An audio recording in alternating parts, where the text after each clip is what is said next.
If you can join us, we're going to demonstrate the activity 1, respiratory system, how do we breathe by using the experiment called balloon lungs. The materials are as follows.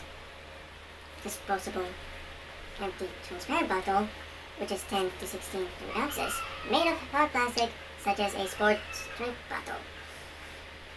We also need a ruler, 2 balloons, 8-inch balloons work well. Utility knife, have it doled out and use caution when using a knife, and scissors.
Here's the procedure.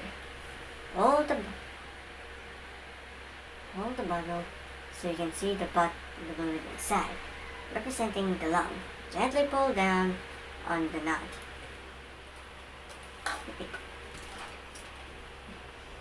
This one. What happens when a balloon is inside the bottle? Let's see here, the balloon inflates. When the knot is pulled, the air is flowing in to inflate the balloon, as you can see here. Next, let the knot come back to its neutral position. Then gently push it in. What happens when the balloon is inside the bottle now? Well, the balloon deflates when the knot is pushed inwards. Repeat these steps a few times. This.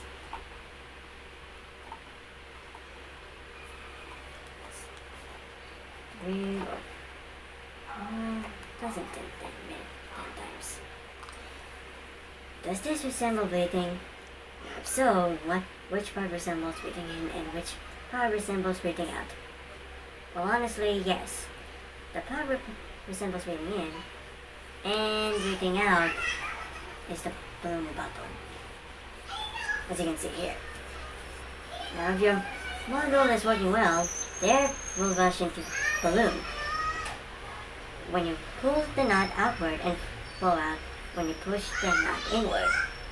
Why do you think this happens?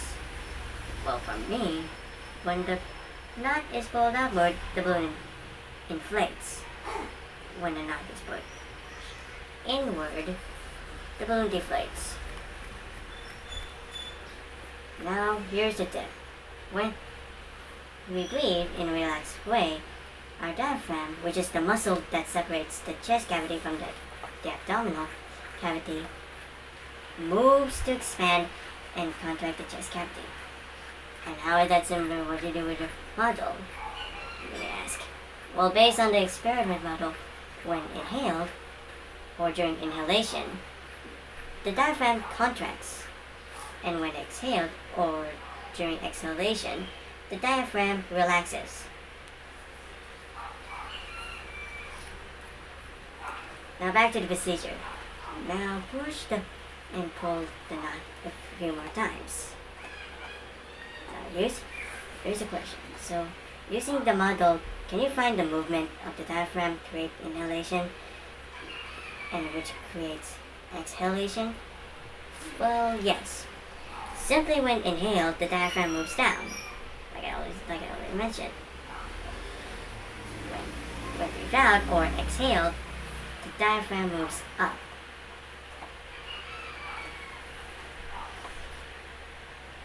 Now, this one is not related to the procedure. Fill the ribs and breathe in deeply, then exhale. Can you feel the ribcage expand and fall back? Yes. The ribcage expand and fall back when I inhale or exhale. Simply breathing. Now, two more are not related to the procedure. The center of the diaphragm moves more when we take deep breaths, up to 4 inches. True fact. In a model you made, the ribcage, which is symbolized by a plastic bottle, is fixed. But you can move the diaphragm more by pulling the knot farther and pulling it more. Like this.